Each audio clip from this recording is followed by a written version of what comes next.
پاکستانیوں، پاکستان کی حکومت آج کہتی ہے کہ ہم نے ڈیفالٹ سے ملک کو بچا لیا۔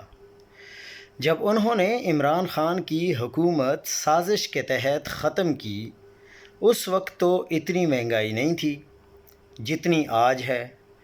ڈالر، پیٹرول، بجلی، گیس، آٹا، چینی، چاول، کون سی چیز کا ریٹ کم ہوا ہے؟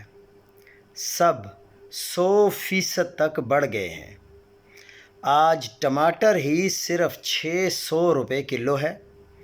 آج جو ٹماٹر لے رہا ہے اس کے خلاف تو ایسٹس بیونڈ مینز کی کارروائی ہو سکتی ہے۔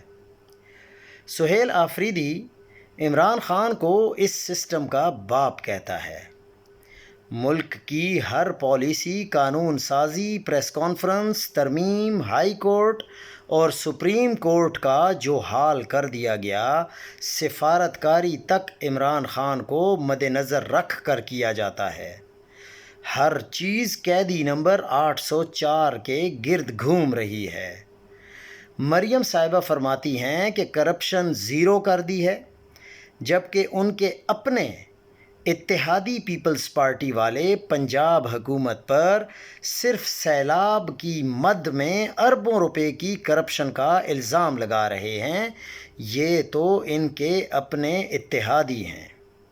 اس کے علاوہ گندم سکینڈل، اس کے علاوہ چینی سکینڈل، اور اب سے کچھ عرصہ پہلے ایک رپورٹ گورنمنٹ کے اپنے ادارے کی طرف سے شائع ہوئی تھی جس میں یہ کہا گیا تھا کہ پنجاب میں 10 کھرب روپے کی کرپشن کی گئی ہے مبینہ طور پر۔